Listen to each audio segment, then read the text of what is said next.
Buenos días a todos y a todas. Estamos en familia, nos conocemos casi todos.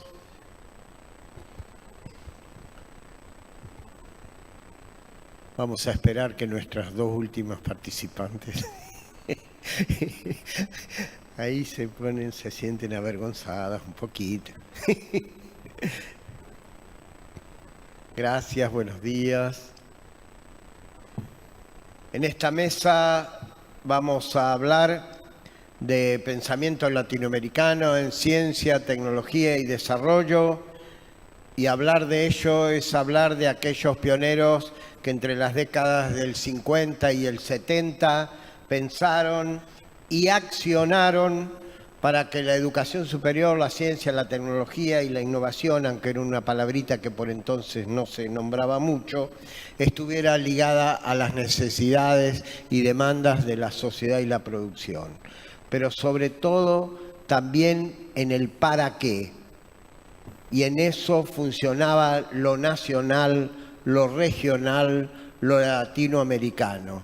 No era solamente para solucionar las problemáticas sociales y productivas, sino con un objetivo común de la acción latinoamericana. Y hablar entonces también de ciencia, tecnología, desarrollo, innovación y del pensamiento latinoamericano es hablar de Helio Jaguaribe, Amílcar Herrera, Óscar Barsasky, Jorge Sábato, Carlos Martínez Vidal, Francisco Sagasti, Fernando Enrique Cardoso, Miguel Guionsec y Urquidi de México, Máximo Jalti Carrer de Uruguay, en fin, una serie de pensadores y de hacedores que fundamentalmente tenían una ideología que planteaba pensamiento y acción. No se quedaban en los papers y su idea central tenía que ver con el pensamiento a partir de una práctica concreta. Y me parece que eso a 50 años todavía sigue siendo una necesidad de nuestros países latinoamericanos. Trataban de abordar permanentemente los problemas buscándole una solución. Nos hablaban de endogenismo tecnológico, de autonomía tecnológica, de abrir el paquete y el ejemplo de Embraer en Brasil, de la primer computadora, la CEFIB en Argentina, de la SUNEA con el desarrollo a nivel nuclear, nos habla de esa importancia de la tecnología a nivel nacional. Después del año 2008 y precisamente con uno de los colegas que ahora se encuentra virtualmente por un problemita de salud, con Manuel Marí, que nos está acompañando virtualmente, promovimos la creación del programa PLACTED en el Ministerio de Ciencia y Tecnología de Argentina. En ese marco reeditamos por entonces las obras que ya estaban discontinuadas de Jorge Sábato, Óscar Barsasky y Amílcar Herrera. A su vez, con el mismo Manuel, hemos realizado una serie de entrevistas a pensadores nacionales, entre ellos Enrique Oteiza, Alberto y Carlos Arao, a Almagro, que posteriormente esperamos en el año que viene sacar un libro al respecto.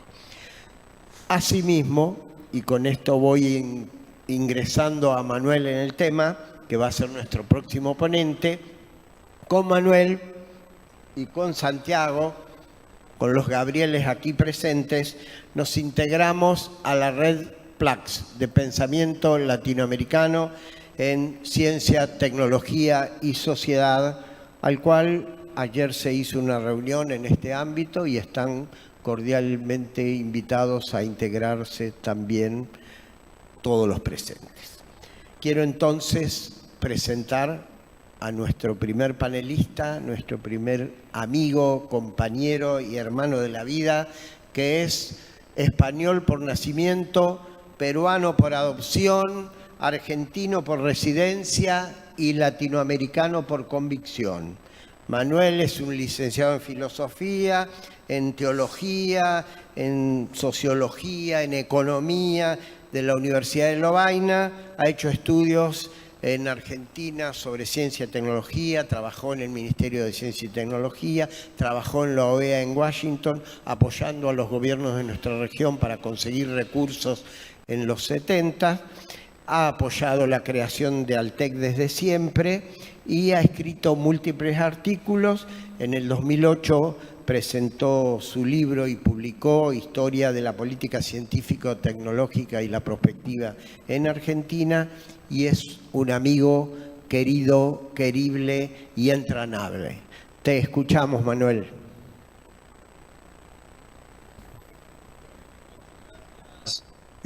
Oscar, gracias a todos. ¿Se escucha bien? Sí. Bien. En primer lugar, un saludo a todos, a los que no puedo ver, pero por fotos que me han enviado realmente me encantaría estar ahí, y algunos mensajes que he recibido. Bueno, ya explicaron que por motivo de una gripe que se sobreimpuso a un viejo problema cardíaco no me ha sido posible asistir, pero bueno, agradezco la posibilidad que me dan a través de este Zoom de dirigirme a ustedes.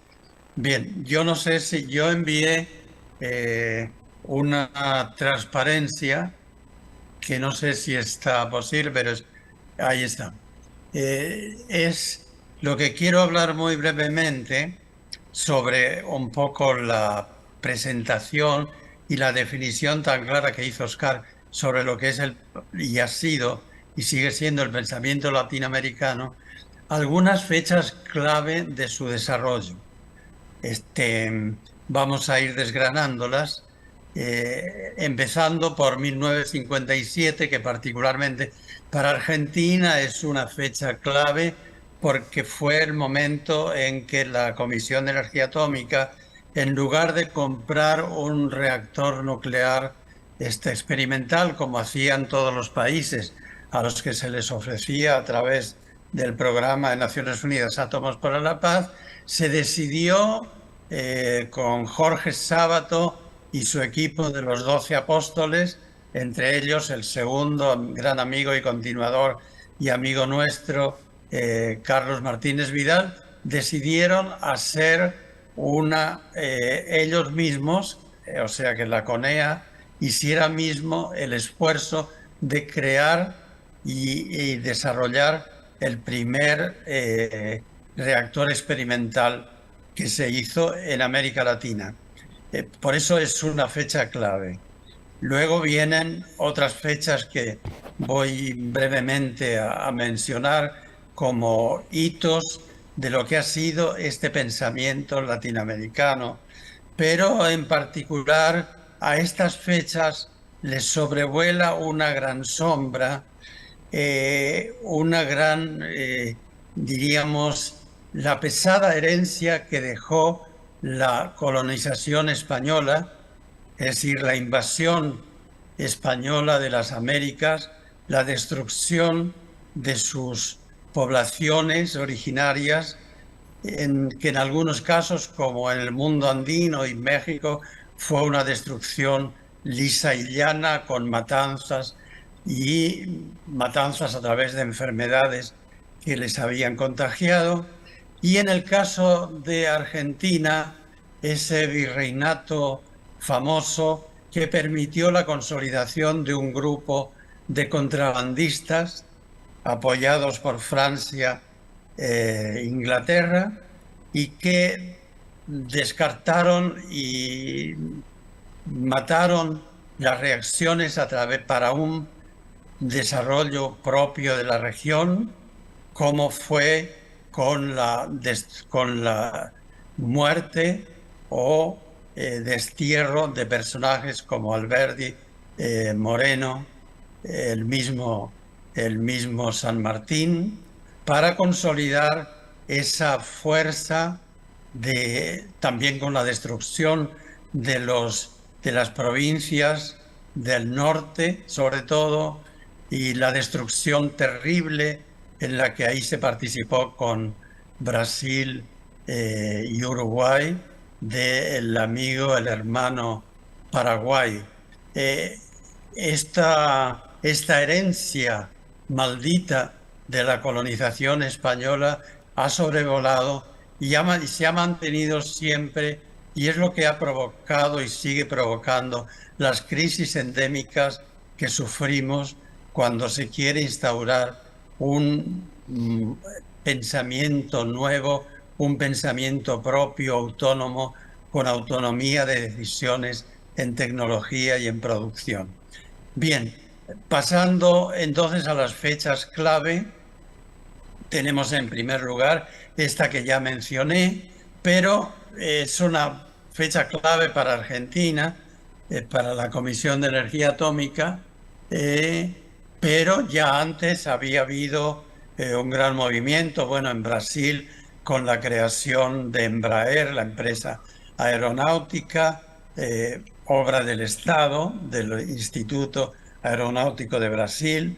Antes en Argentina habíamos tenido, digamos, la creación de YPF y fabricaciones militares, de la que acá tenemos al amigo Oscar como vicepresidente. Pero digamos, ese 57 es una fecha donde se consolida lo que es ese movimiento latinoamericano de pensamiento hacia una autonomía en el marco de la ISIS, de la sustitución forzada de importaciones provocada por las crisis mundiales, de las guerras mundiales, pero en el caso del movimiento del pensamiento latinoamericano del que estamos hablando, sería una ISIS tecnológica para una sustitución de importaciones tecnológicas y una creación de tecnologías propias. Bien, este espíritu que se fue creando en América Latina, también citemos el caso de México, la nacionalización del petróleo, etcétera, se fue consolidando una amistad entre estos creadores del pensamiento, algunos de los cuales ya mencionó Oscar, y los años en particular 68 al 75 vieron la consolidación de este pensamiento en buena parte a través del programa de la OEA, un programa que se había creado en 1967 en la segunda reunión de presidentes de Punta del Este, y en la que estos autores del pensamiento latinoamericano, que habían ido consolidando una amistad entre ellos, lograron impedir que ese programa de OEA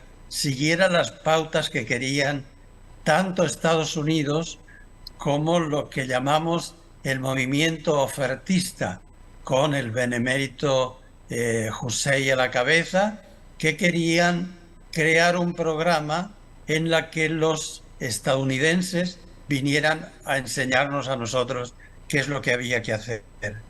En un movimiento que relatamos en el libro que ha mencionado Oscar, en particular en la entrevista que le hicimos a Enrique Oteiza, se narra cómo se consiguió en esa reunión de Punta del Este torcer el brazo a ese intento de los científicos latinoamericanos apoyados por los científicos de Estados Unidos e introducir el pensamiento auténtico latinoamericano dentro de ese programa de OEA. Se consolidó con algunas actividades a partir del 68, en particular con una actividad de transferencia de tecnología que dirigió nuestro amigo y el continuador de Jorge Sábato en la CONEA, y que Jorge Sábato envió a la OEA para tratar de consolidar el pensamiento ahí a través de ese programa, que junto con el de UNESCO, más orientado por los científicos como José, ofertistas, fue el programa que difundió el pensamiento latinoamericano, en particular a través de algunos cursos realizados en Buenos Aires entre los años 68 y 75, que culminó con ese libro de la compilación de Jorge Sábato, El pensamiento latinoamericano en ciencia, tecnología, desarrollo y dependencia. Esto se culminó lo mismo que el proyecto que estaba llevando adelante en la OEA de transferencia de tecnología, Carlos Martínez Vidal, con el veto de Kissinger, que veía que ese proyecto era un peligro porque iba a permitir desarrollar una tecnología autónoma en América Latina. Bien, ahí justamente ocurrió lo que llamamos la crisis del ISI, la primera crisis de la sustitución de importaciones. Aquí conocemos lo que les pasó a Frondizi y a Ilía, los golpes militares, que fue también la crisis de Plagtet. Y ahí paso a una tercera fecha importante, 1984, justamente con la década de la deuda en América Latina, donde, digamos, se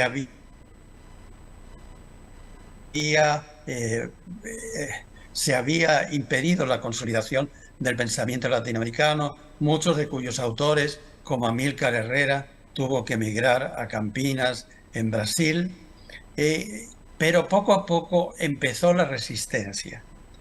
El Triángulo de Sábato, que fue una figura clave, aparecida y, digamos, difundida a través de ese libro que mencionábamos del año 75, con la desaparición del papel del Estado en las políticas de América Latina, como habían impulsado los golpes militares y también la influencia de los Estados Unidos, el Triángulo de Sábato había desaparecido el ángulo fundamental del Estado y solo quedaban la empresa y la investigación.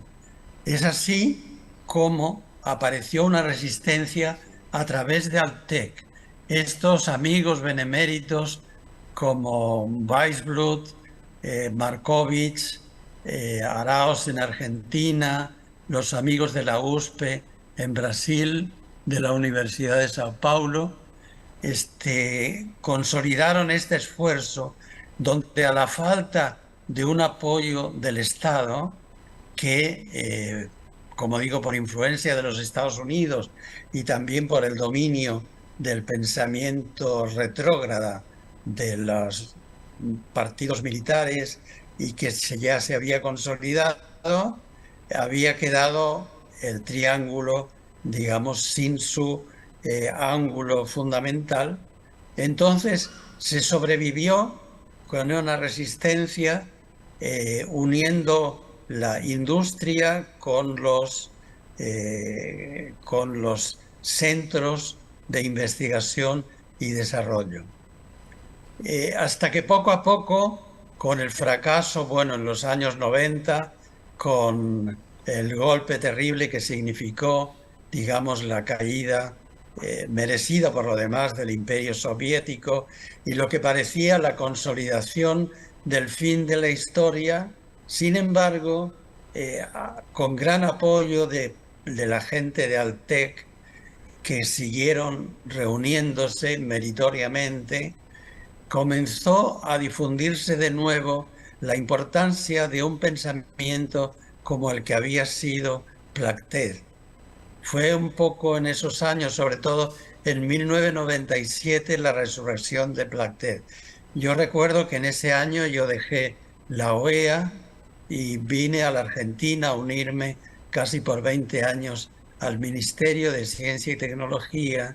Y en ese momento, Carlos Martínez Vidal, como dije antes, el gran amigo y continuador de Jorge Sábato, pretendió y me animó a establecer una historia de Plagtet que permitiera reanimar ese pensamiento. Efectivamente, después de dificultades, porque el comienzo de los años 2000 fue realmente muy duro, pero con el gran apoyo de Altec, y en gran parte con el apoyo de la dirección de Oscar Galante, conseguimos empezar a recuperar la historia de Plachtet y reavivar aquel pensamiento realmente que había sido tan importante y que había sembrado las semillas de lo que podría ser una América Latina realmente autónoma, con una tecnología autónoma, no como habían querido en primer lugar la colonización española y después las influencias de las grandes potencias, Inglaterra y Estados Unidos. De tal manera que ahí comenzamos en Plachtet, que en el año 2008, con la creación del programa en el MINSIT y con esa iniciativa que mencionaba antes Oscar, de entrevistar a las personas todavía en vida. Algunas de ellas han ido muriendo lamentablemente, como es la ley de la vida en los años subsiguientes, pero reunimos una parte importante, en gran parte, con el apoyo de nuestro primer presidente de Plachtet, Enrique Oteiza, uno de los autores de las entrevistas, unas 12 o 13 entrevistas que se publicarán en el libro que Oscar anunció una vez que, por supuesto, ganemos las elecciones y en cualquier caso. Bueno, al mismo tiempo, los amigos de la Universidad Nacional de La Plata, con Gabriel, los dos Gabriel y Santiago, aquí presente también, nos reunimos, empezamos a reunirnos y empezamos en gran parte, en buena parte, apoyados en la revista de la PLAX, de la Universidad Nacional de La Plata, a reavivar este pensamiento latinoamericano, que en muchos países ha ido cobrando fuerza, pero, como digo, con la gran traba que supone siempre y ha supuesto y sigue suponiendo la pesada herencia que nos dejaron tanto las colonias que colonizaron América Latina, como esas clases que impidieron el desarrollo de una tecnología y de un pensamiento latinoamericano. Bueno, creo que más o menos eso era lo que quería comentar, un poco reavivar a través de, digamos, como pude ser testigo de muchas de estas actividades y realmente me complace estar ahora acá, aunque sea en forma virtual, y realmente deseándoles todo éxito y seguiremos luchando por el pensamiento latinoamericano en ciencia, tecnología y desarrollo. Muchas gracias. Gracias. Gracias a vos, Manuel. Sos parte del pensamiento vivo latinoamericano. Quiero ahora presentar rápidamente a nuestro amigo Juan Carlos Sotullo, profesor de la Universidad Estadual del Oeste de Paraná, magíster en Ingeniería Mecánica y graduado en Ciencias de la Comunicación, y que fuera director por muchos años del Parque Tecnológico Itaipú. Juan Carlos. Ok, bueno, muchísimas gracias. Agradezco a Nancy por la invitación, a los colegas de la mesa, haber podido tener la oportunidad de haber visto aquí a don Manuel Marins, que es historia viva de todo este proceso del pensamiento latinoamericano y esta lucha constante por tener nuestras patrias soberanas, independientes y socialmente justas, ¿no? Rápidamente yo quería presentar este libro. Es un libro que me gustaría que después Nancy pudiera distribuir la versión digital para todos los miembros y que lo puedan distribuir para todo el mundo, ¿no? La idea de esto surgió después de la gestión en el Parque Tecnológico, donde durante muchos años nos dedicamos no a publicar. Yo era empleado del Itaipú Binacional y también profesor de la Universidad del Oeste de Paraná. Yo me dediqué a construir alguna cosa, ¿no es cierto?, los centros de ingeniería, ciencias exactas. Entonces publicamos poco, prácticamente nada, ¿no? Entonces, después de toda esa experiencia y después del golpe que fue dado a Dilma Rousseff, con la entrada del gobierno Temer, terminó mi función en el parque, y hice un año sabático donde estuve en Estados Unidos y en Europa viendo cómo funciona eso, ¿no? Cómo es el tema realmente de estas ciudades que han sido transformadas a lo largo de la historia, ¿no? Entonces, básicamente lo que de esto resulta, un libro con 9 capítulos, ¿no? Entonces, el primer capítulo aborda desvendando la innovación, sin entrar en profundidad. Para los que no son llegados en el tema, entiendan la innovación y su conexión con el desarrollo, ¿no es cierto? En el capítulo 2 hablamos de llamado Reseña de una utopía, cuando criamos en Foz de Iguazú un centro de ingeniería y un parque tecnológico donde no se creía que podía haber nacido una cosa de ese tipo, ¿no es cierto? Después hago una, a partir del capítulo 3, comienzo con El secreto de Austin, que habla de la ciudad americana. Fue una investigación hecha en la Universidad de Texas, cómo que Austin se transformó en lo que es, ¿no es cierto? Después, en el capítulo 4, vamos a Valencia con la ayuda de Elena y de Ignacio. Estuve ahí 3 meses entrevistando.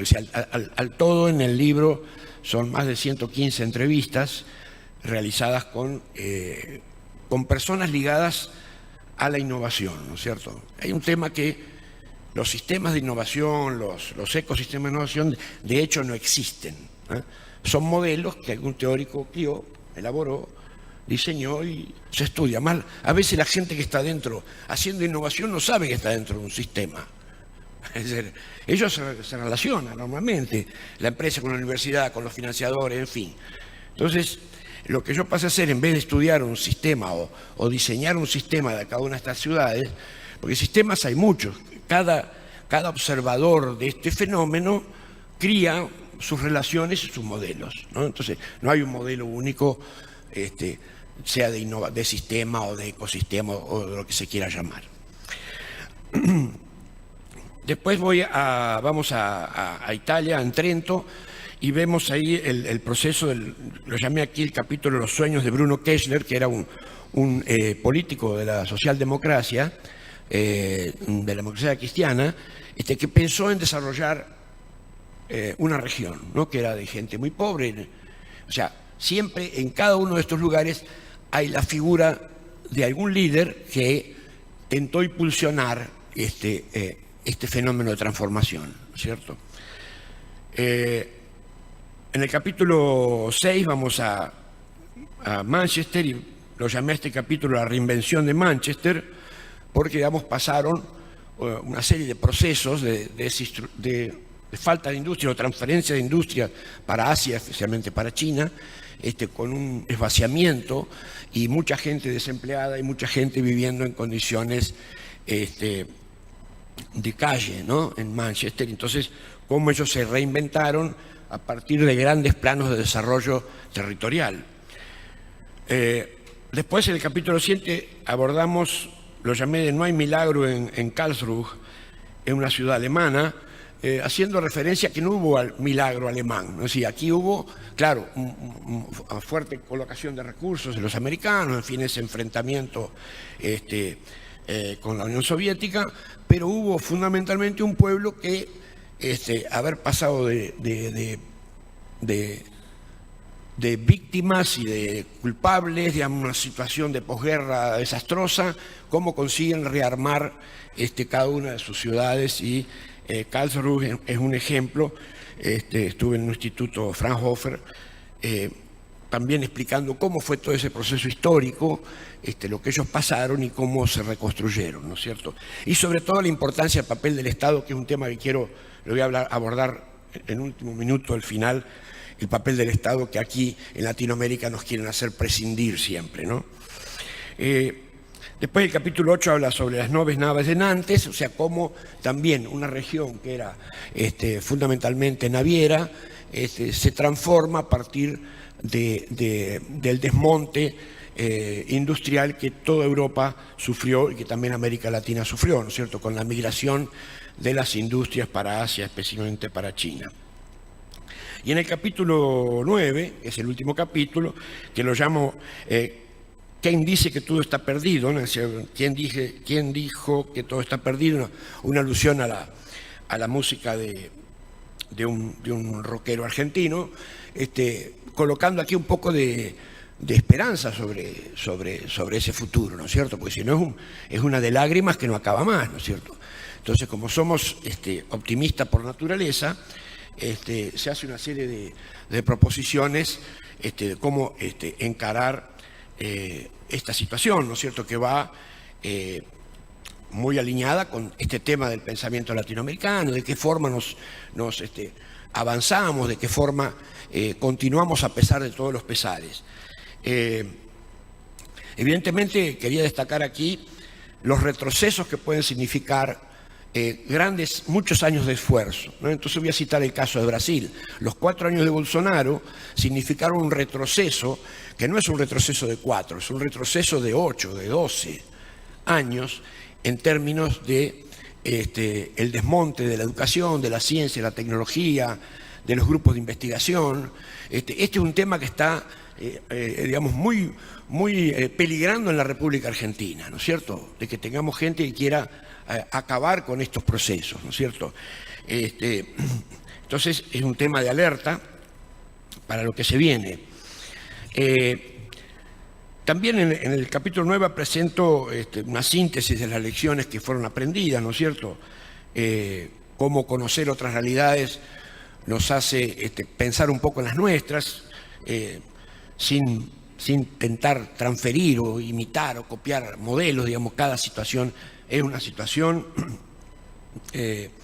Todos los lugares que visité fueron fruto de crisis, es decir, las crisis del petróleo, las crisis de la desindustrialización, en fin, las crisis 2008. Cada uno tuvo una crisis profunda que lo obligó a replantear su papel. Y indistintamente todas tuvieron planes de desarrollo o planeamientos donde establecieron muy claramente a dónde querían ir. Todos ellos tuvieron la unión de gobiernos, de iniciativa privada, de universidades, al frente de ese proceso.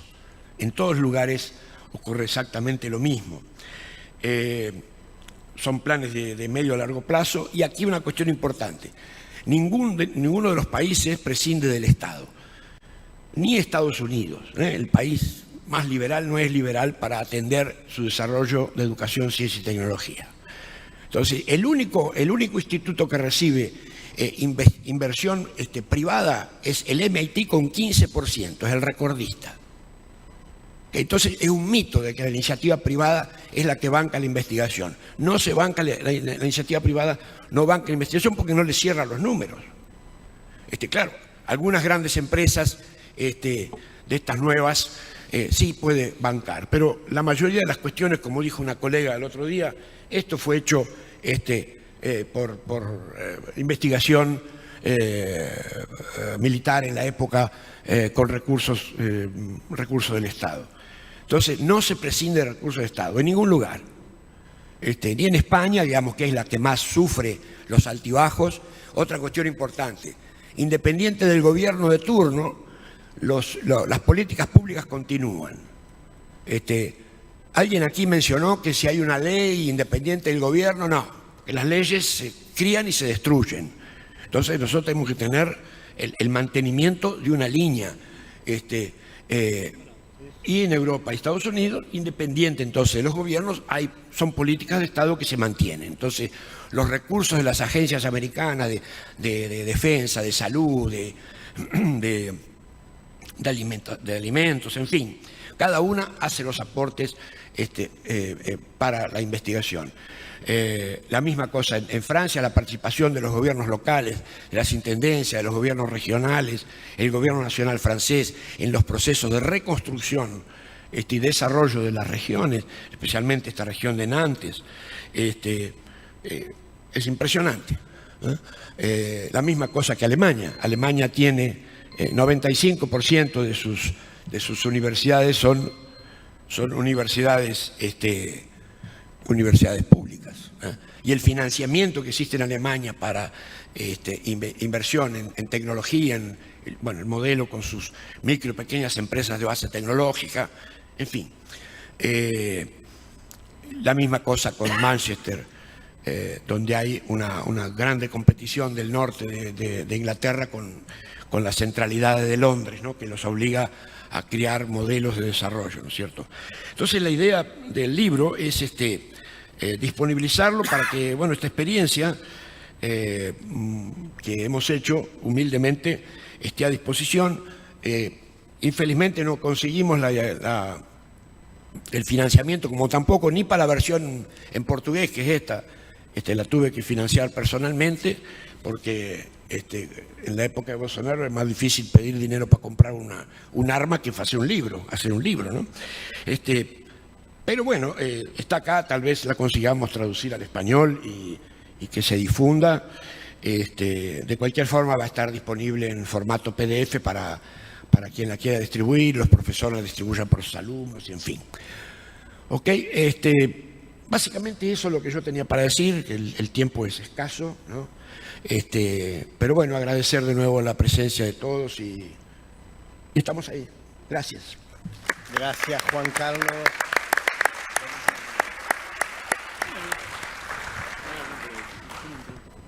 Sí. Bueno, muchas gracias, Juan Carlos. Y ahora quiero presentar al más joven del grupo, Santiago Yaudat, estudioso de la filosofía de la ciencia, magíster en Ciencia, Tecnología y Sociedad, miembro integrante de la red PLAX de Pensamiento en Ciencia, Tecnología y Sociedad, miembro de Universidad Nacional de La Plata y Universidad Tecnológica Nacional. Es un pensador nacional. Adelante, Santiago. Hola, hola. Gracias. Bueno, 2:25.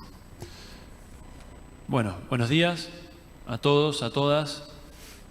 Antes de comenzar, quiero agradecer a Nancy, que está por ahí escondida, por la invitación. Bueno, al TEC, en la representación de Nancy, por la invitación. A Oscar, que nos venimos cruzando muchos en los últimos años. Y bueno, y a ustedes que nos acompañan. Nos invitaron a hablar del PLACTED. Ya algo hemos escuchado acá. Yo voy a hacer una presentación en 3 partes. La primera es ¿qué entendemos por PLACTED? La segunda, son 3 partes con preguntas, ¿no? La segunda es ¿por qué el PLACTED es importante? Y la tercera pregunta es ¿qué recuperar del PLACTED a 50 años? ¿Bien? Esas son las 3 partes con las cuales voy a desarrollar algunas ideas. Disculpen que no tengo una diapositiva. No digo filmina porque Gabriel Baum me dice que soy anticuado. Una diapositiva. No tengo, disculpen. Bueno, primero, ¿qué entendemos por PLACTED? Voy a hacer una mínima introducción. Sé que muchos de ustedes ya dominan este tema, pero bueno, hay gente quizás que no lo domina y bueno, ya Manuel hizo un aporte en ese sentido. Voy a aportar algunos elementos más para que sentemos un piso de conocimiento compartido, ¿bien? El PLACTED está compuesto básicamente por los pioneros en el pensamiento sobre ciencia, tecnología y desarrollo en América Latina. Así de sencillo. Como dijo Oscar al principio, entre la década del 50 y el 70 hay autores anteriores que pensaron la ciencia y la tecnología en nuestro territorio, sí los hay, bien, pero eran casos aislados. Bien, el caso en Argentina de un Enrique Gaviola, ¿cierto? Pero desde la década, como dijo Manuel Marí, fines de los 50 hasta mediados de los 70, ya tenemos un movimiento, un conjunto de autores que además de ser autores son actores, porque no eran estrictamente estudiosos de la ciencia como lo entendemos hoy, un académico que se dedica a estudiar la ciencia y la tecnología como objeto de estudio, que lo hacían, sino que además eran actores del sistema científico-tecnológico, de la política científica-tecnológica. Y este es el segundo elemento característico, ¿no? El primero es que es la generación pionera, y el segundo es que no eran especialistas formados en el estudio de la ciencia y la tecnología. Más bien eran hacedores de ciencia y tecnología que se encontraban con los problemas, bien, los cuellos de botella de la dependencia, bien, lo que habló acá Manuel antes, ¿no? La ISI tecnológica, ¿no? La sustitución de importaciones tecnológicas, es decir, problemas que se encontraron en el desarrollo de su actividad, y de ahí llegaron a la reflexión sobre la ciencia y la tecnología. Es otro el camino. Esta es la segunda característica.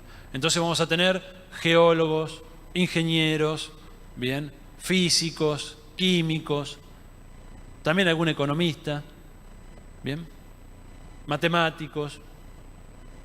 Distinto al recorrido de lo que va a ser el estudio de la ciencia post-dictaduras, ¿no? Donde ya empieza a conformarse como una disciplina, sobre todo desde la sociología, la historia de la ciencia, etc.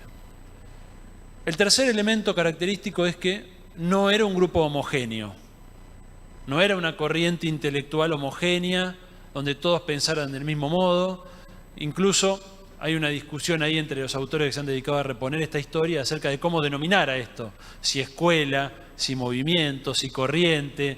Bueno, no es el lugar aquí para esa discusión, pero lo que podemos decir es que era un conjunto de autores que se encontraban en ámbitos de discusión compartidos. Ahí Manuel repuso algunos, seminarios, la CEPAL, distintas instituciones latinoamericanas donde había momentos de encuentro, y también había profundas diferencias y discusiones polémicas incluso, ¿no? Algo que hemos desaprendido en los últimos tiempos, que es a polemizar, a discutir fraternalmente, pero a discutir, porque sin discusión, como saben, se empobrece el pensamiento, ¿no? Y estos compañeros discutían, polemizaban y publicaban las polémicas.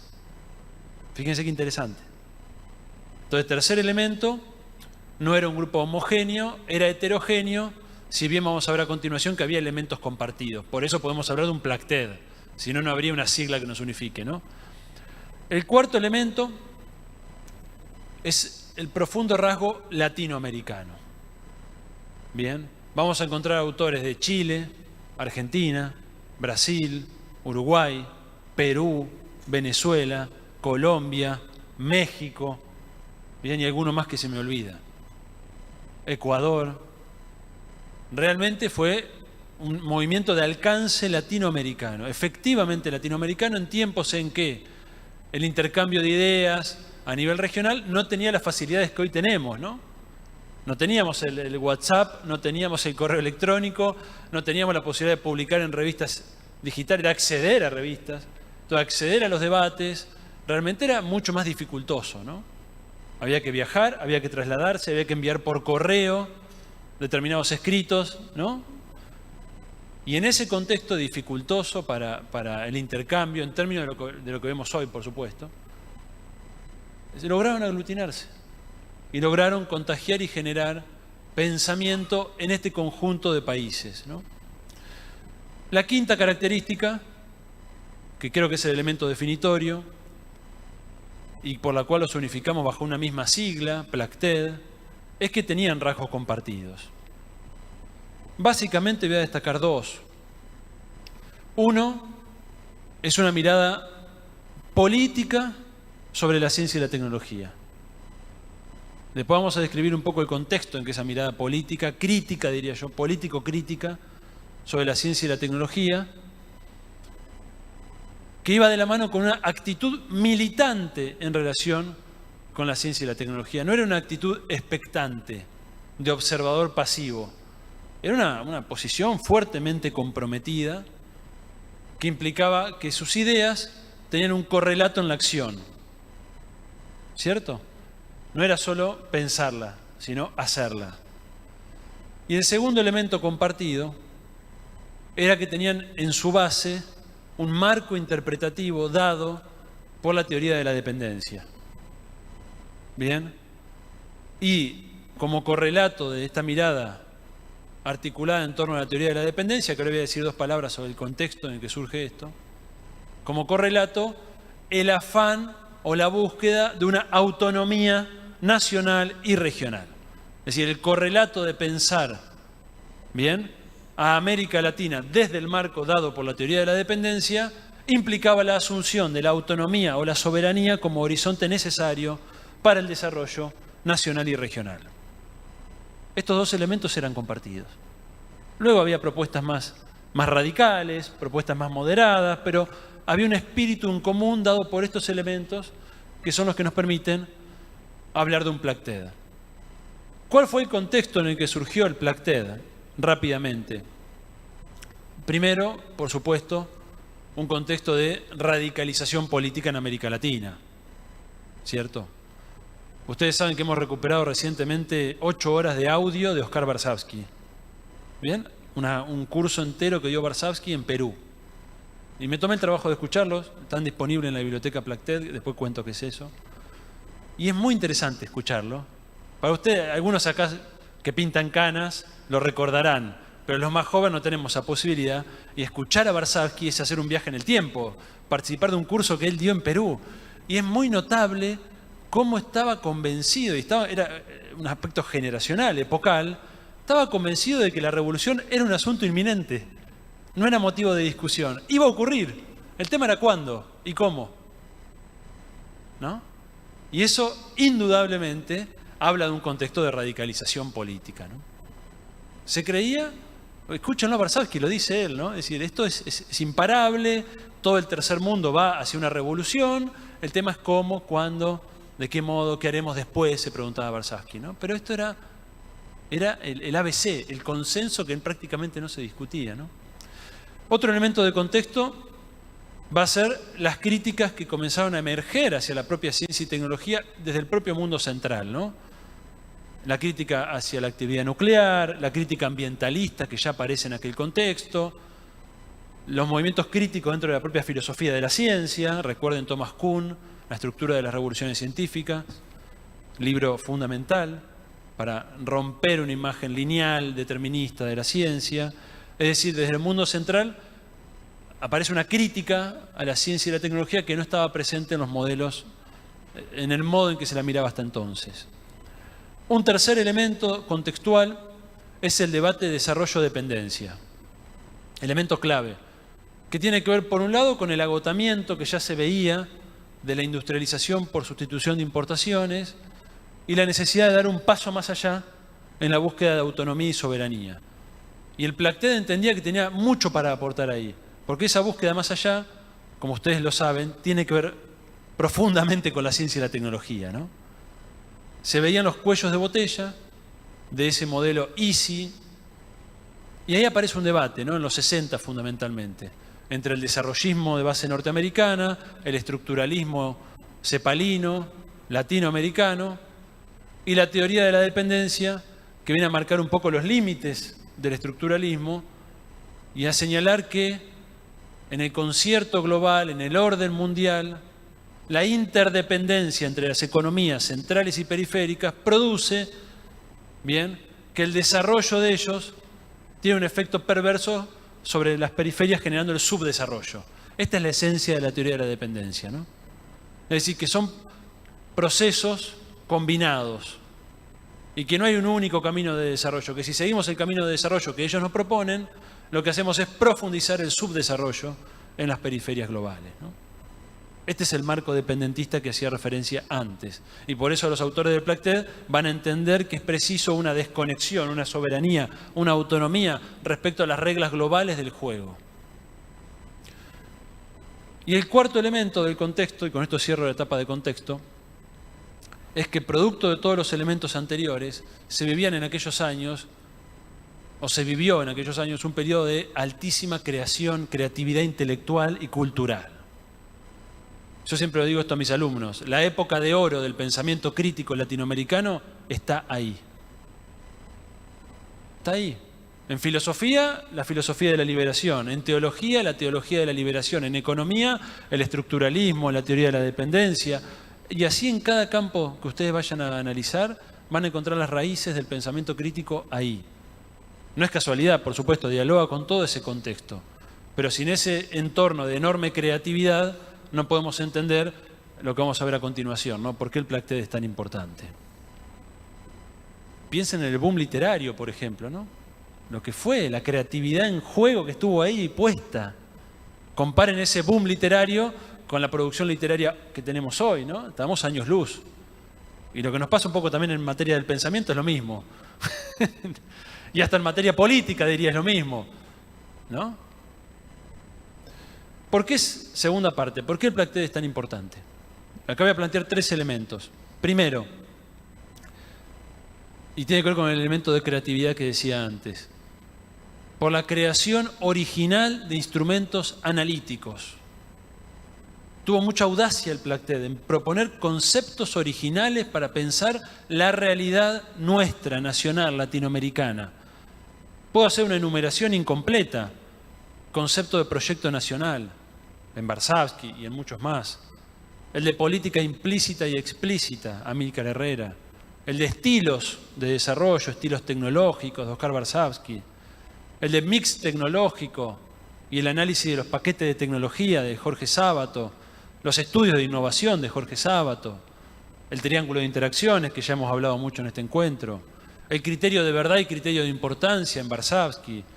El análisis en torno a la fuga de cerebros de Enrique Oteiza. Los análisis de Rolando García sobre sistemas complejos, interdisciplinariedad. Estamos hablando de una enorme potencia creativa. No aplicaban conceptos del norte, que los conocían. Hace poco revisaba un texto de Varsavsky para una columna de radio, uno de sus últimos textos, Bases para una filosofía constructiva, del año 75. Y él ahí dice, ¿no? Si ustedes quieren meterse en el debate de la ciencia, lean a estos, y cita un conjunto de autores europeos y norteamericanos, es decir, no ignoraban el debate de la metrópoli, los conocían, pero creaban. Bien, los usaban como marcos teóricos para discutir, para enriquecerse en el intercambio, no para adoptarlos acríticamente. Segundo elemento de por qué el Plactet es importante. Muchas de estas creaciones intelectuales, conceptuales, antecedieron incluso a creaciones equivalentes en el mundo central. Siempre parece que venimos después, que ellos la vieron antes. Y sin embargo, yo cuando veo la filosofía de la ciencia de Varsavsky, digo, este tipo anticipó completamente la epistemología sociopolítica que vino después de los 70 y 80 en Europa y Estados Unidos. Cuando vos ves los estudios de innovación de Sábato, decís, acá está Freeman, está Carlota Pérez, o sea, ya lo dijo Sábato. El triángulo de interacciones de Sábato. ¿Qué agrega la triple hélice a lo que dijo Sábato? Prácticamente nada. Pero bueno, ya sabemos, viene del norte y viene legitimado, ¿no? Viene legitimado. Pero nuestros autores, nuestros pensadores, anticiparon muchos de los conceptos que luego aparecieron como novedad. Incluso el modo 2 de conocimiento, ¿se acuerdan? Gibbons, ¿no? En los 90. El modo 2, la gran novedad. Está todo en el Plactet. Interdisciplinariedad, trabajo por objetivos, por problemas. Está todo en el Plactet, muchachos y muchachas. Pasa que muchas veces no conocemos nuestra propia historia, ¿no? Y para legitimar nuestros propios planteos, preferimos citar un autor europeo y norteamericano y no citar uno nuestro, ¿no? Hasta el planteo de Rolando García de sistemas complejos. La sociología computacional de Varsavsky, que ahora está redescubriéndose en el norte, ya lo dijo. Parece que uno exagera, ¿no? Pero vayan a ver las fuentes. El modelo mundial latinoamericano. Los estudios de prospectiva. ¿Por qué? Porque América Latina estaba en una etapa de profunda creación intelectual en esa etapa. ¿Bien? Y sería interesante, bueno, lo voy a plantear después. Y el tercer elemento de por qué el Plactet es tan importante es el esfuerzo por pensar situados. Esta palabrita no es secundaria. ¿Qué significa estar situados, con los pies en la tierra, en la realidad y en los problemas latinoamericanos? Bien. Pensar situados en la realidad y los problemas latinoamericanos y el esfuerzo de un pensamiento radical, pero ¿en qué sentido radical? En el sentido de ir a la raíz de los problemas. Bien, estos autores hicieron un esfuerzo conceptual por ir a la raíz de los problemas, no a la solución cosmética, sino tratar de entender estructuralmente cómo se comporta determinado fenómeno que afecta el desarrollo de nuestros países. Y actuar en la raíz radical, ustedes saben, viene de raíz. Actuar sobre la raíz de los problemas.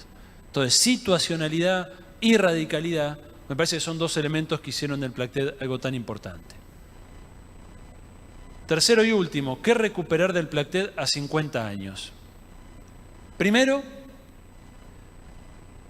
el Plactet nos da raíces. Raíces que, como en una planta, como en un árbol, ayudan a que no nos arrastren los vientos de moda. Bien, ustedes saben que la raíz ata el árbol al suelo. Yo no digo, no soy ingenuo, no soy tonto. No hay que repetir como un karma el Plactet, como un karma, como un mantra, no karma. No hay que repetir como un mantra el Plactet. Eso es tradicionalismo, folclorismo, no sirve. Pero sí hay que conocerlo y estudiarlo, porque son las raíces. Como los alemanes tienen sus raíces, los franceses, los japoneses, los chinos, los rusos, los norteamericanos, mantienen una tradición nacional de pensamiento. Sin tradición nacional de pensamiento, sos una hoja al viento. Y las corrientes intelectuales de moda se adoptan y hoy soy tal o cual cosa, no quiero dar nombre para que nadie se me ofenda. Mañana soy tal o cual otra. Y adopto el último discurso de moda. Si hoy se habla de esto, hablo de esto, mañana hablo de otra cosa. Y a veces uno visita nuestros congresos y parece que está en esa situación, ¿no? De estar siguiendo las corrientes de moda. Entonces, las raíces intelectuales, conceptuales, nos las da el Plactet. Bien. Hoy la ciencia y la técnica ha adoptado parámetros de producción, la ciencia, sobre todo universitaria, la academia, adoptó parámetros de producción de conocimiento altamente globalizados, como ustedes lo saben, ¿no? Adoptamos su métrica de evaluación, adoptamos su lógica de publicación, adoptamos su forma de circulación del conocimiento. Y esto es un corset. Esto es un corset. De algún modo, cuando eso se evidencia, cuando uno ve la naturalidad con que se adoptan determinadas cuestiones, uno dice, hemos perdido las raíces. A mí un caso que me genera espanto es el de los rankings universitarios, ¿vieron? Yo no digo que no vayas a ver en el ranking, bueno, ¿cómo te estás midiendo? Para eso puede aportar en algún sentido, no soy un fundamentalista. Pero otra cosa es adoptarlos ingenuamente, acríticamente, promocionarlos, competir con la universidad hermana, a ver si yo te gano, vos me ganás. ¿En función de qué parámetros, de qué criterios de importancia, diría Barsavsky, estamos adoptando estos criterios, ¿no? Cuando uno ve eso, uno dice, faltan las raíces. Faltan las raíces. Segundo elemento que creo que hay que recuperar del Plactet a 50 años es que además de lo teórico y conceptual, estos autores / actores fueron un modelo de compromiso social, ético y político que unía ciencia y tecnología con sociedad, con nacionalidad, con unidad regional, con una serie de valores. Esa unidad entre la actividad académica, la actividad intelectual, bien, y estos elementos propios de un proyecto nacional, de un proyecto liberador, muchas veces están disociados hoy, ¿no? Eso es el compromiso social. Es tratar de unir esas dos esferas en la acción en la que nos desenvolvemos, ¿no? En ese sentido creo que son una guía de acción, ¿no? A mí a veces me gusta pensar, vieron esa frase que decía, seremos como el Che, ¿no? Y yo a veces pienso, ¿qué haría Barsavsky en esta situación? Cuando tengo un dilema, ¿no? De cómo resolverlo. ¿Qué haría Sábato en esta situación? ¿Qué haría Amílcar Herrera? Creo que es un elemento interesante un ejercicio interesante para ver cómo posicionarnos frente a algunos momentos, ¿no? El tercer elemento que recupero del Plactet, acá tenemos un eco. El tercer elemento que tenemos del Plactet tiene que ver con los instrumentos analíticos.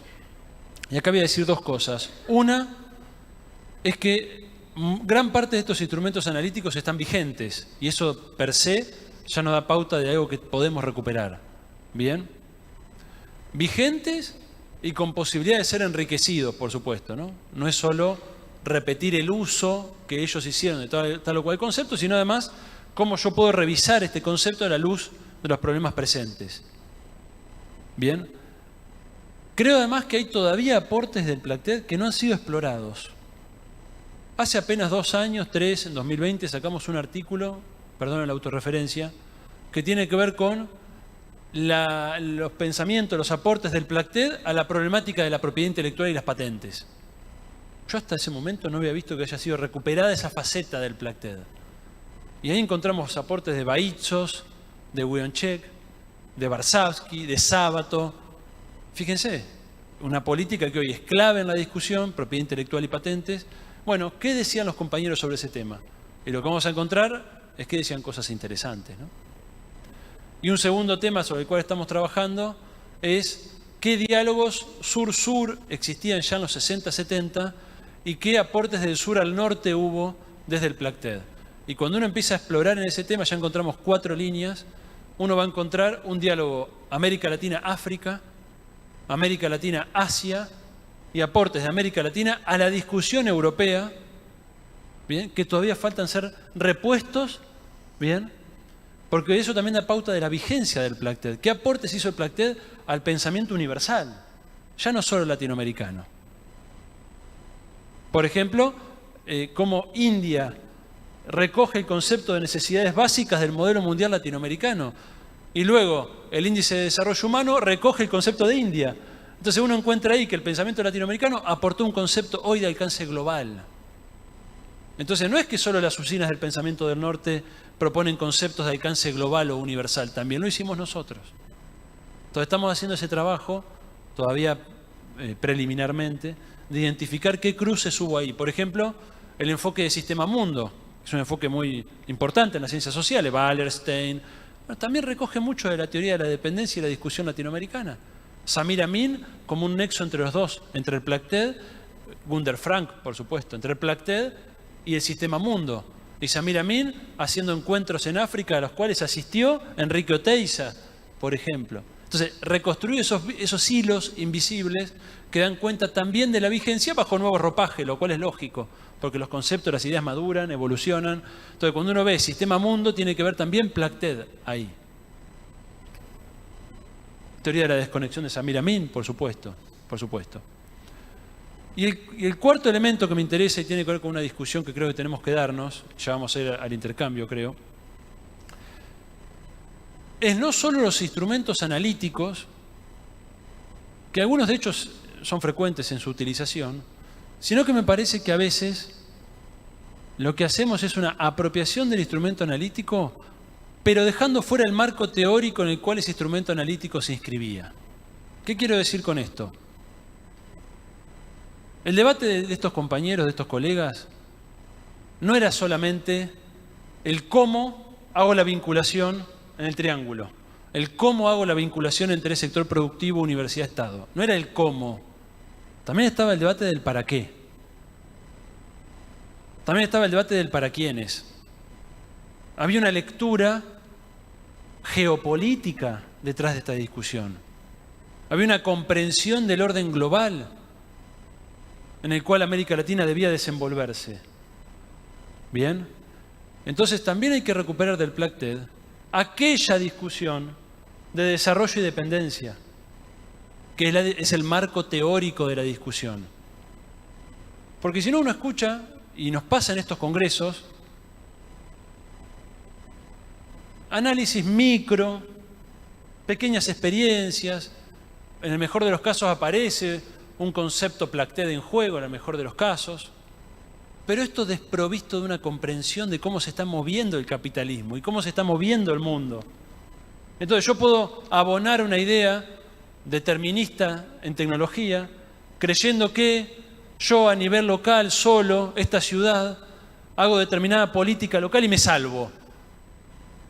Y estás perdiendo de vista el marco nacional, estás perdiendo de vista el marco regional, estás perdiendo de vista la geopolítica de la tecnología en el mundo. Estás abonando una idea del sálvese quien pueda, revestido de otra manera. Entonces hay que recuperar la discusión de modelo de desarrollo. Hay que recuperar la discusión de geopolítica. en la ciencia y la tecnología. Si no es un voluntarismo ingenuo. O los compañeros de Formosa creen que haciendo el esfuerzo solos van a llegar algún día a ser Silicon Valley. No, muchachos. ¿Bien? Están en el marco de un proyecto nacional, que a su vez es un proyecto regional, y sin lo cual las posibilidades formoseñas o de Paraná o de La Plata de realizarse están muy limitadas. Entonces, modelo de desarrollo, geopolítica, piensen todo el tema de las regulaciones en tecnología, estándares técnicos, propiedad intelectual. No puedo discutir eso creyéndome el ombligo del mundo. Tengo que ver la película completa. Y eso los compañeros de los 70 lo hacían. Y había una mirada muy clara antiimperialista, en el sentido de creer que si yo no, por lo menos tengo que entender cómo funciona esto para poder condicionar a determinados actores bajo determinada lógica. Por ejemplo, el para qué. Porque el cómo me parece que es lo que está en discusión, ¿no? Cómo hacer la transferencia, cómo hacer la vinculación. Me parece bien, es una discusión. Es el medio. Pero ¿para qué fin? El para qué. La única variable que importa es la rentabilidad. ¿Solo importa la ganancia? Varsavsky te diría modelo empresocéntrico. ¿Dónde queda el pueblo en ese modelo, no? ¿O no puedo yo pensar una transferencia vinculada a la soberanía, que a veces puede ser una decisión menos rentable, pero tiene que ver con la consecución de la soberanía? Sobre eso habló Oscar el otro día en la UTN La Plata, fabricaciones militares. Decisiones que pueden tener que ver con una menor rentabilidad, pero con una consecución de la soberanía, un mantenimiento de la soberanía. O con la integración regional. ¿Cuánto vale la integración regional económicamente? ¿Es un valor económico o es una apuesta estratégica? O la dimensión social, la dimensión ambiental. Entonces yo a veces veo que en la discusión que hemos incorporado, la escala de valores que hemos incorporado, parece que la discusión de la vinculación pasa fundamentalmente por transferencia para incorporación de valor, valor entendido en términos económicos. Y lo que se sigue de eso es la segunda discusión, y con esto voy cerrando, que es el para quiénes, que tiene que ver con los fines. El cómo es el medio, el para qué y el para quiénes son los fines. ¿Quién se apropia de los beneficios derivados de la innovación? Esa pregunta tiene que estar en primer lugar de la discusión. ¿Es lo mismo una empresa de capitales nacionales, una empresa mixta, una empresa multinacional? ¿Importa la transferencia per se? ¿Importa la vinculación per se? Cierta mirada despolitizada del asunto, ¿bien?, puede dar lugar a una transferencia ciega, como dice el compañero Kodner, ¿no? Aplicado a otro fenómeno, pero parafraseamos un poquito. A una transferencia ciega, donde los ganadores de siempre son los que terminan apropiándose de los recursos y del esfuerzo público, y una sociedad que nos queda cada vez más lejos, con una exclusión en aumento. Entonces, lo último, y con esto cierro, es la pregunta de los fines, la pregunta, si ustedes quieren, filosófica, política, ética, que tenemos que hacernos, que tiene que estar presente en estos congresos. Tiene que estar presente. Tiene que estar presente. Es la pregunta, en definitiva, sobre si la ciencia y la tecnología deben ser una palanca de mantenimiento del statu quo, porque si yo hago transferencia ciega, se la apropian las multinacionales, las globales, que son las que vienen gozando de todos los beneficios, y la desigualdad crece, no disminuye, ¿eh? La asimetría centro-periferia crece, no disminuye. Entonces, si quiero una ciencia y tecnología para el mantenimiento de ese statu quo, para la profundización de la dependencia y de la desigualdad y todos los efectos perversos que tienen nuestros países, o si quiero una ciencia y la tecnología en función de un proyecto nacional liberador. Eso es ser una palanca de cambio, y eso es lo que se proponía el Placter. No era solamente la rentabilidad empresaria. ¿Bien? Era la transformación profunda de nuestras sociedades. Bueno, muchas gracias.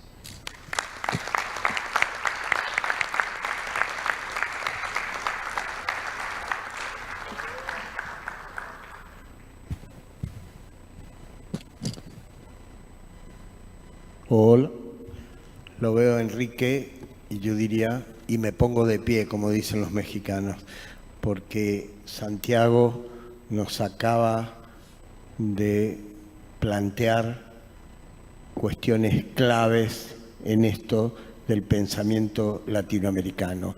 Y eso nos alegra profundamente porque es el trasvasamiento generacional que buscamos, es encontrar en ustedes, jóvenes y jóvenes, ¿sí?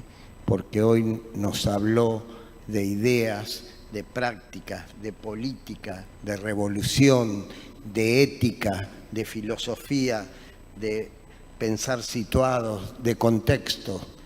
Y esto es lo que queremos de todos y cada uno de los que estamos acá presentes. Gracias, Santiago. Me unen a él cuestiones que tienen que ver también con la historia. Yo discutía con su papá Claudio estos temas, lo hemos perdido a Claudio allá en los 70. Bueno, hoy los hijos retoman esas banderas y los llevan adelante. Perdón por la emoción, por la mención. Bien, abrimos a preguntas. Hola. Lo único, tengo que dar un mensaje. Francisco Sagasti, que tiene que ver mucho con este tema, nos dejó una salutación. Él estuvo por venir en esta mesa y participar, pero por un tema familiar de salud no se pudo acercar. Entonces me dijo que diga esto. Mando mis salutaciones y apoyo al Congreso y felicito la posibilidad de que se exponga este tema del pensamiento latinoamericano y que no se olviden de nuestros avances. Así que vale la pena que lo tengamos. Gracias, Nancy. Ahí hay dos manos levantadas. Del mismo lado. ¿Se escucha? Sí. Sí. Bueno, no voy a repetir lo que dijo Oscar. Suscribo completamente. Estoy medio afónico. Pero bueno, a mí me invitaron a la presentación de un libro que habla del Plactet desde, no me acuerdo cuánto, hasta el 2050, si no me equivoco. Y a mí me gustaría, en términos de reafirmar la vigencia del pensamiento, que muy bien señaló Santiago, una reflexión del autor del libro sobre la vigencia y el futuro. Porque teniendo un prospectivista como Manuel María acá, no me quiero ir sin escuchar alguna reflexión al respecto, que me parece cierra de alguna manera la exposición de Santiago, esa mirada hacia el futuro y hacia la vigencia en el futuro. ¿Está Manuel por ahí? Sí, queríamos juntar 2 o 3 preguntas Bien. Claves como la tuya. Al lado tienes, pásale el micrófono. Gracias, Gabriel. Bueno, muchas gracias por las exposiciones. Yo quiero simplemente contarles muy brevemente un poco una trayectoria de un espacio que refleja claramente las ideas que acaba de plantear Santiago, que son la base de un grupo de gente que efectivamente en el 2008 empezamos, alrededor de esos años, empezamos a recuperar este pensamiento en la Universidad de La Plata y que en el 2011 creamos la Cátedra Libre Ciencia, Política y Sociedad, que tenía como base el Plactet, y que en el 2020, con la etapa intermedia de creación de la revista Ciencia, Tecnología y Política, en el 2018, convergieron en la red PLACS, que tiene 3 características fundamentales y que resume esencialmente, insisto, estas ideas, estos conceptos, este rescate sobre todo de las herramientas analíticas de Plactet que nos permiten pensar la realidad ahora y pensar el futuro, un poco contestando lo que decía mi tocayo Gabriel acá. La red tiene 3 características. Se propone influir, formar y proponer. Influir en las políticas públicas, influir en el rol de la ciencia y la tecnología en un proyecto nacional. Rescatamos esencialmente esta idea de proyecto nacional, sin lo cual se pierde el contexto que mencionaba Santiago anteriormente. En segundo lugar, la formación. Creemos que es imprescindible actuar sobre la formación meritocrática y cientificista que tienen esencialmente las universidades, especialmente en las áreas de ciencia y tecnología. Y para eso, justamente, el espacio desde el cual nosotros trabajamos es el de la Cátedra Libre, que ha venido desarrollando cursos desde el 2011 para estudiantes de las carreras de ciencias y prioritariamente, pero que se amplían al resto de las carreras universitarias, con un éxito que nosotros consideramos notable. Estamos hablando de cursos donde se anotan más de 100 graduados y que descubren un pensamiento que desconocen completamente y que implica la posibilidad de pensar desde otro lugar. Es decir, activar un pensamiento crítico para una forma de compromiso desde sus carreras, desde sus ámbitos de investigación, hacia resolver los problemas y las necesidades de nuestra sociedad. Y después un carácter esencialmente propositivo. Nosotros partimos de diagnósticos, partimos de una caracterización de la realidad, pero permanentemente van a ver en todos los documentos, en todas las actividades que hacemos en nuestros conversatorios, hay una actitud propositiva. Y eso es lo que le pedimos, por ejemplo, en el caso de los autores que publican en nuestra revista Ciencia, Tecnología y Política, que en sus artículos esté expresado estos conceptos que estamos planteando. Quiero cerrar recomendándoles particularmente, además, entre otras cosas importantísimas que creo que hemos hecho, no importantísimas porque las hayamos hecho nosotros, sino por el valor que tienen, es la biblioteca Black-TED. Hoy tenemos más de 300 materiales entre libros, artículos, que estaban perdidos, que estaban simplemente, que los rescatamos desde las bibliotecas de mucha gente, que los pudimos incorporar a un repositorio y que hoy son de acceso público y gratuito. Y también les recomiendo la película Barsaski, el científico rebelde, de Rodolfo Petris, que nos parece que es un excelente material y que está siendo trabajada desde nuestra red en distintos ámbitos, en distintos lugares del país, viene recorriendo presentaciones con también un gran impacto, no solo por la forma en que rescata la figura de Oscar Barsaski, sino por la vigencia de sus ideas que propone que se ven a través de la película. Así que eso es lo que quería contarles y muchas gracias. Gracias, Gabriel. Ya vamos a ir cerrando. Antes vamos a escuchar a Manuel, pero si hay algún otro concepto, pregunta o algo que quieran agregar. Sí, por favor, acércate, que acá está el micrófono.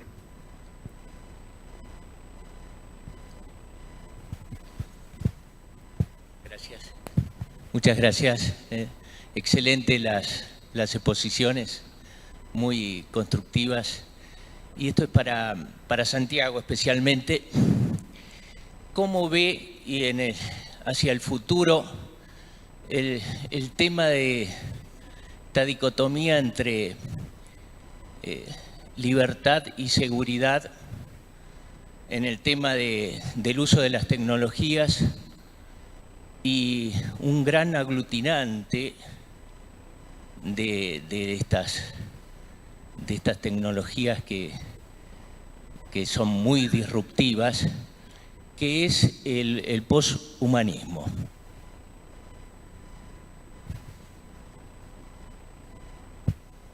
Y alguna aclaración que también me hicieron para Sotuyo, está la idea de poder participar en la traducción del libro y en la publicación en castellano.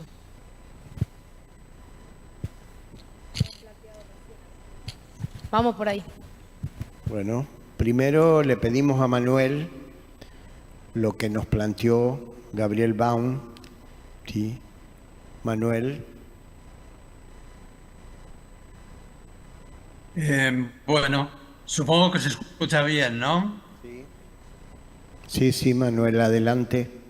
Te escuchamos. Bueno, no, gracias, Gabriel, por la pregunta, pero en realidad lo que puedo decir es que el libro que se ha ido presentando acá en realidad forma parte de lo que es el recuerdo y la memoria de Plachtet.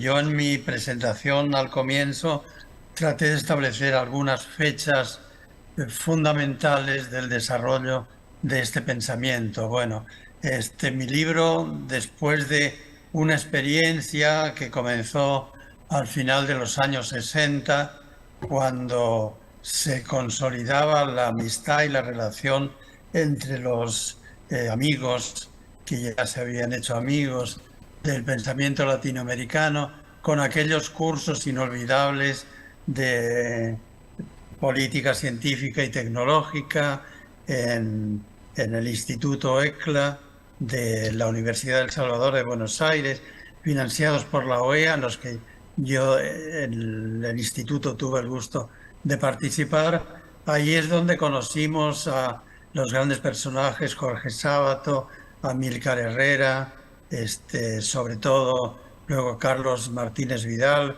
con que hicimos una gran amistad. Bien, y a partir de ahí sí es cuando se inició un poco mi participación como testigo de este gran pensamiento latinoamericano.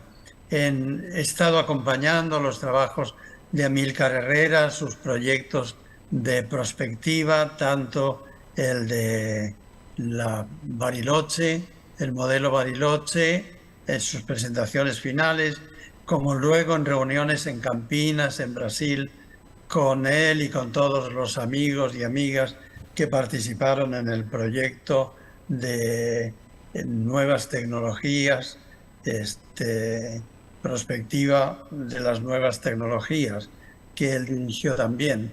Bien, entonces, como digo, ya la presentación de mi libro está implícita porque es un poco una narración, tal como la he vivido como testigo, de todos los pasos que ha ido dando este movimiento, este pensamiento latinoamericano, que ese ha sido un paso, digamos, de lucha para, digamos, tratar de imponer un poco de racionalidad a este mundo donde realmente, como dije antes, la colonización española y de los europeos quiso coartar la creatividad latinoamericana, pero felizmente este pensamiento latinoamericano ha sido una lucha constante, una agonía como lo es actualmente.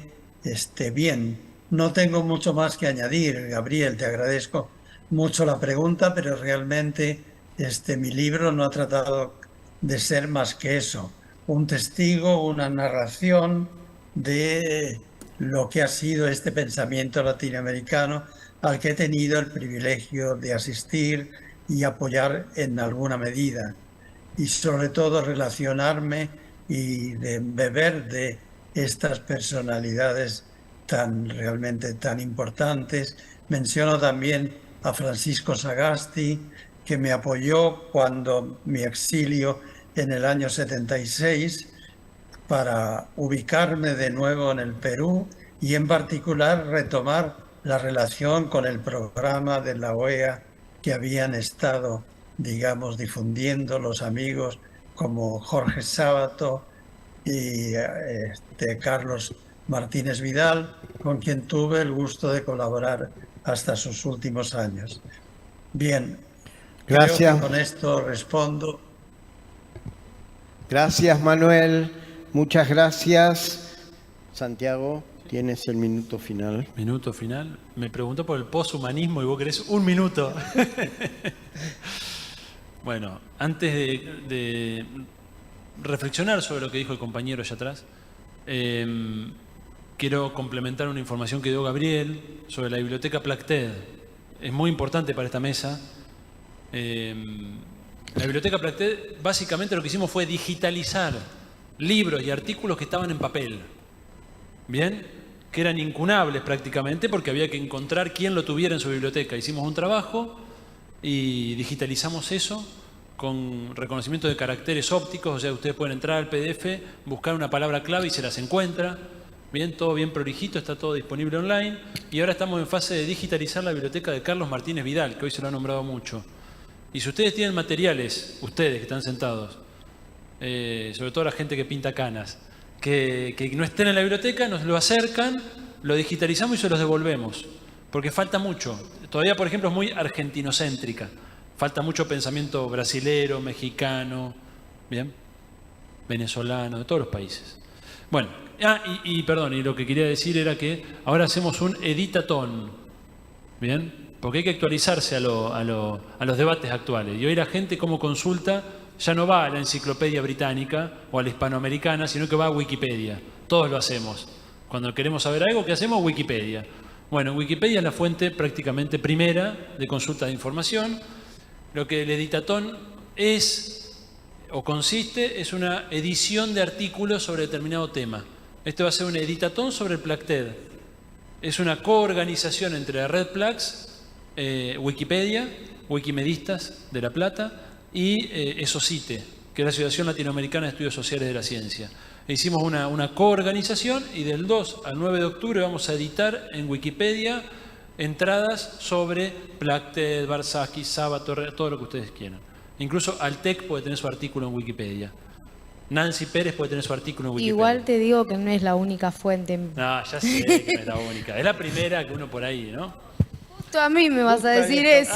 Justo le tocaste el tema. Bueno. Pero ahora vamos, sí, vamos al tema que planteó el compañero. Es un tema muy profundo, muy difícil de sintetizar en un minuto, pero vamos a ver qué podemos hacer. Te agradezco la pregunta. Soy profesor de filosofía y me gusta la reflexión que puede provocar eso, ¿no? Hay dos preguntas ahí, ¿no? La primera que vos planteabas en relación a libertad, seguridad en el uso de las nuevas tecnologías y la segunda en relación al poshumanismo, ¿no? Que se vinculan, pero podemos hacer aportes por andariveles separados. En relación a lo primero, entiendo que por nuevas tecnologías estás fundamentalmente refiriéndote a la inteligencia artificial y todo lo que secunda aquello. Bien. Yo soy un convencido de que la historia siempre está abierta y siempre es resultado de las relaciones de fuerza. Una tecnología no tiene un sendero evolutivo único, sino que es resultado de relaciones sociales, de relaciones de poder, que se expresan en el ámbito de la economía, de la política, de la cultura. En el caso de la inteligencia artificial, es una tecnología que claramente hoy está en su fase regulatoria.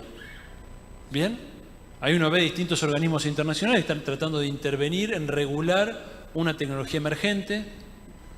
Justo ayer estuve leyendo un trabajo sobre ese tema y bueno, la OCDE, la Unión Europea, la OMPI, UNESCO incluso, están tratando de intervenir en ese debate estableciendo sus regulaciones, sus declaraciones, sus manifiestos. La ISO, ¿bien? Entonces, está en un proceso abierto. La resultante va a determinar de qué sucede en cada uno de esos ámbitos. Me interesaría ahí tratar de levantar una voz latinoamericana, ¿no? Una voz de los países del sur en esa discusión. Es difícil, siempre es difícil, pero se puede, ya lo hemos logrado en otras veces, ¿no? Lo hemos logrado. Creo que tenemos que tratar de establecer, no es mi área, acá hay gente que se dedica más al tema, pero tratar de establecer una voz latinoamericana para ingresar en esa discusión que efectivamente va a tener consecuencias muy importantes en las próximas décadas. Y si no, estamos nuevamente como una hoja al viento, ¿no? Recibimos los rebotes de lo que ellos definan. ¿Cierto? Así que es muy interesante seguir hoy el proceso porque está en su fase regulatoria. No está cerrado. Una vez que cierra la fase regulatoria se establece como una especie de caja negra, ¿no? Y ahí ya empezamos a recibir los efectos de determinadas definiciones y decisiones, ¿no? Así que en relación a eso tendría eso que decir. No es que inherentemente la inteligencia artificial va a ir por el camino de tal o cual sendero. No hay nada inherente en la historia. Va a ser resultado de las relaciones de fuerza en múltiples planos. En un organismo, en el otro, en la sociedad, en la cultura, en cómo reaccionemos las personas frente a esto. ¿Bien? Y eso va a ir dando como resultante, ¿bien?, lo que finalmente suceda. Y el segundo elemento, que creo que excede la reflexión de esta mesa, ¿no? Es muy profundo, y creo que son las reflexiones que a veces nos faltan en estos lugares, nos faltan, de filosofía, de pensar el mundo. Básicamente yo diría lo siguiente. Para hablar de poshumanismo tenemos que hablar del humanismo, ¿no? Si no, no tenemos un piso en común. ¿Qué es el humanismo? ¿De dónde proviene? Y básicamente el humanismo fue la concepción antropológica desarrollada por la modernidad en Europa, ¿bien? Entre los siglos XVI y XVIII. Y establece las bases filosóficas de lo que va a ser el proyecto de expansión europea por el mundo, del cual somos hijos, ¿no? Somos hijos. Ahora bien, esa Europa y esa modernidad incluso están en este momento, y yo diría prácticamente hace 100 años, pero en este momento se ve con mucha claridad, en una crisis muy profunda. Una crisis que creo yo es una crisis de transición hegemónica. Europa perdió su hegemonía básicamente con las guerras mundiales. Esa hegemonía pasó hacia Estados Unidos, ¿bien? Que en el ámbito de lo cultural es básicamente la misma cultura occidental. Hoy estamos viviendo una transición ya evidente, ya indiscutible, de la economía, de la gravitación mundial, de la economía, hacia el Oriente, hacia el Asia. Ya ni siquiera es solo China, ya es China-India, ¿no? Ese gran vector que es una locomotora económica, que tiene el grueso de la población mundial, que hoy está despuntando en tecnología y en ciencia. Es indudable que hay una transición hegemónica, ¿no? Ya no es el océano Atlántico el principal océano del mundo, ya es el Pacífico. Algunos dicen que en 50 años va a ser el Índico, Oriente, África, como un vector de desarrollo muy importante. Con esto quiero decir, son pinceladas de una transición hegemónica en curso, por lo cual aquel discurso de la modernidad anclado en el humanismo naturalmente va a estar en crisis cuando el centro imperial que lo sostuvo está en crisis. Está en crisis. Entonces no sabemos muy bien hacia dónde vamos. No sabemos cuál va a ser el proyecto hegemónico de Asia, de China. No lo sabemos, no está claro. No está claro. La verdad es esa. Muchos levantan un fantasma, ¿no? La especie de totalitarismo asiático, la pérdida de libertad. La verdad es que no lo sabemos. Yo diría nuevamente, al igual que en la tecnología, que la historia está abierta. Y que hoy básicamente hay una puja entre tres grandes proyectos en términos filosóficos, teóricos, de fondo. Un proyecto es el proyecto que podemos definir de neomodernidad. ¿Qué es la neomodernidad? Básicamente, volver a los postulados de la modernidad con algunas correcciones que den cuenta de algunos fracasos de la modernidad. ¿Bien? La modernidad fue un proyecto de hiperracionalización, la idea del control del ser humano sobre la naturaleza, del dominio de todas las variables. Hoy eso está en crisis. Bien, entonces la neomodernidad dice, bueno, mantenemos los postulados del racionalismo moderno, mantenemos los postulados del igualitarismo moderno, bien, de la razón, etcétera, pero hacemos algunos retoques que permitan hacerla sobrevivir, que expliquen algunos desvaríos de la modernidad, como fue el nazismo y todo lo que vimos en la Guerra Mundial, etcétera. Un segundo proyecto es el de la posmodernidad, que nace de la crítica al interior de Europa de la propia modernidad. Es decir, la posmodernidad es también un proyecto europeo, es un proyecto europeo, de una izquierda europea que abandonó los viejos postulados marxistas e incorporó una crítica, bien, al Estado, al capitalismo, en los términos en que lo hace la posmodernidad, que desde mi punto de vista es un pensamiento conservador, revestido de progresismo. Es conservador. ¿Por qué es conservador? Porque no pone en discusión las estructuras reales del poder y del orden global. Las reproduce.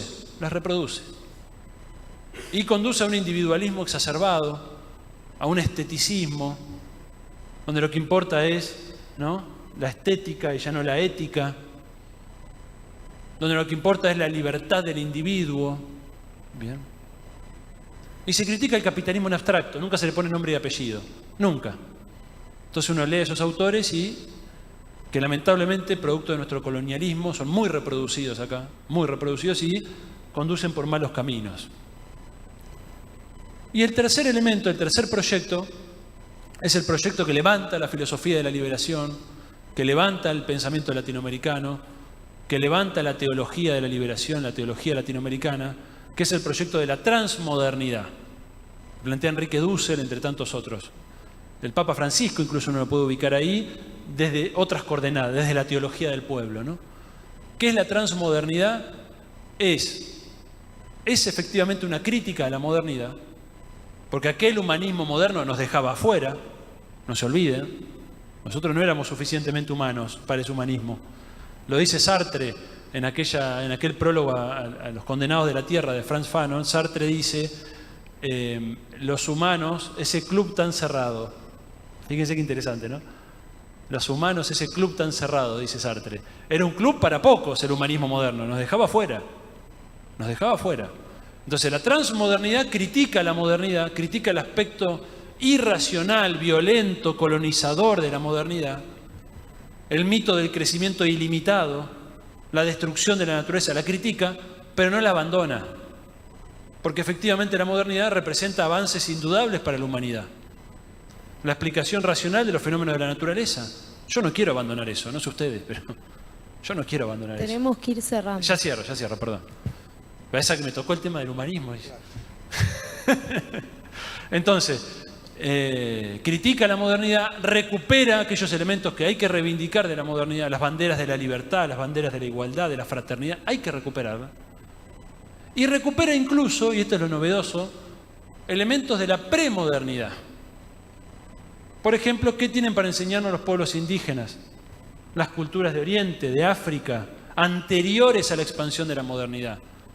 Y efectivamente hay elementos que pueden enseñarnos. Por ejemplo, elementos de un pensamiento circular entre sociedad y naturaleza, entre humanidad y cosmos, que tenemos que recuperar, gente. Estamos haciendo pelota al planeta, ya esto lo saben ustedes igual que yo. No podemos seguir con la lógica de la expansión ilimitada y la destrucción sin límites de la vida en la Tierra. Entonces ese pensamiento más holístico, si ustedes quieren, más integral de la relación entre el individuo y el cosmos, entre la sociedad y la naturaleza, que eran parte del pensamiento premoderno en distintas culturas, tenemos que recuperarlo. Y la posmodernidad no nos propone eso, ¿eh? La posmodernidad, con su cobertura New Age, no nos propone eso, ¿eh? Es individualismo, consumismo, liberalismo extremo. La premodernidad sí, en cambio, tenía ese pensamiento. Oriente, el África, América, tenía ese pensamiento holístico, integrado. Necesitamos esa matriz de pensamiento. Entonces, transmodernidad es un proyecto liberacionista y no es un proyecto local ni regional, es universal. Es volver otra vez desde América Latina a pensar el mundo. Porque a veces se piensa que el nacionalismo o el latinoamericanismo es un producto regional, como si fuéramos una artesanía. No, muchachos, no. Nosotros tenemos que pensar, esto lo decía Jauretche ya, ¿no? Con una mirada nacional los asuntos universales, porque la solución para los asuntos universales va a venir desde nosotros. Ni Estados Unidos, ni Europa, ni las grandes potencias económicas van a resolver el gran problema que tenemos por delante, que es básicamente la extinción de la vida en la Tierra o la supervivencia en mejores términos, ¿no? Así que bueno, esa gracias, muchas gracias, Santiago. La pregunta clave que hizo el amigo, que es uno de los chicos de NAN. Ella protesta ahora porque se nos hace tarde, queda mal eso. pero es un estudioso de la prospectiva y la vinculación tecnológica, así que te proponemos hacerlo en conjunto en la FIE, en la Facultad de Ingeniería del Ejército, con el Grupo Mosconi, ¿por qué no hacer una jornada donde trabajemos estos temas? ¿Sí? Bien. Bueno, aclaremos que los chicos del Ejército, les digo, porque eran alumnos ellos míos, y yo le puse mis chicos del Ejército. Aclaremos porque si no queda feo. A ver, vamos a la parte seria. Espero no emocionarme. En esta parte no hago importa, vale la emoción que nos... Por la presente se otorga este certificado de honor a Manuel Marí por su constante lucha en pos de la prospectiva, la ciencia y la tecnología de nuestro país y la región. Manuel Marí ha demostrado un compromiso inquebrantable en el avance y la promoción de estas temáticas. Su dedicación y esfuerzo incansable ha contribuido significativamente al desarrollo y al progreso de nuestra sociedad. A través de sus numerosos logros, contribuciones destacadas, Manuel ha dejado una huella perdurable en nuestro país. Su labor incansable, inspirado a otros, ha generado un impacto positivo en nuestra comunidad. En reconocimiento de su inquebrantable determinación y pasión por impulsar la prospectiva, la ciencia y la tecnología, se le concede este certificado de honor en muestra de nuestra gratitud y admiración. Extendemos nuestras más sinceras felicitaciones por su invaluable contribución al progreso de nuestra nación.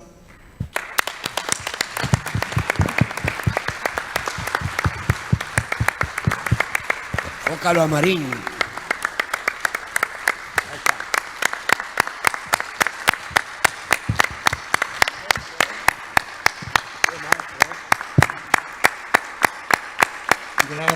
Gracias Nancy, gracias a todos los amigos, ojalá que pudiera estar ahí. Muchas gracias.